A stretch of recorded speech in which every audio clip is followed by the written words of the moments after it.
এক বুড়ো আর সমুদ্র। বুড়ো একা, বড় একা।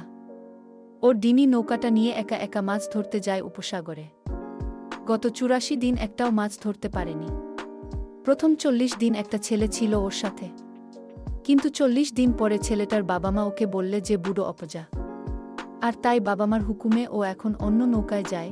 আর প্রথম সপ্তাহেই ওরা ৩-৩টে বড় মাছ ধরেছে। কিন্তু রোজ বুড়ো খালি নৌকা নিয়ে ফিরছে দেখে ছেলেটার মন খুব খারাপ হয়ে যায়। ও গিয়ে বুড়োকে সাহায্য করে নৌকার মাছ ধরার সরঞ্জামগুলো বয়ে নিয়ে আসতে। কখনো দরাদ্দিগুলো, কখনো বা কোচ, হারপুন অথবা নৌকার মাস্তুলে লাগানো পালটা বয়ে নিয়ে আসে। ময়দার বস্তা কেটে অসংখ্য তালি মারা পাল হাওয়ায় যখন ফুলে ওঠে, মনে হয় একটা হেরে যাওয়া লোকের পতাকা উঠছে। বুড়ো রোগা, ওর শীর্ণ ঘাড়ের পেছনে চামড়া কুঁচকে গেছে। গ্রীষ্মমণ্ডলের সমুদ্রের জলে প্রতিফলিত প্রখর রোদ ওর দুই গালের চামড়া পুড়িয়ে বাদামি ছোপ ফেলেছে।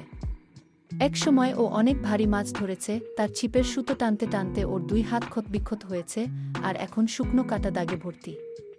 বুড়োর সারা শরীরে বার্ধক্যের ভার, কেবল ওর চোখ দুটো সমুদ্রের মতো নীল আর হাসি খুশি, যেন হারতে জানে না।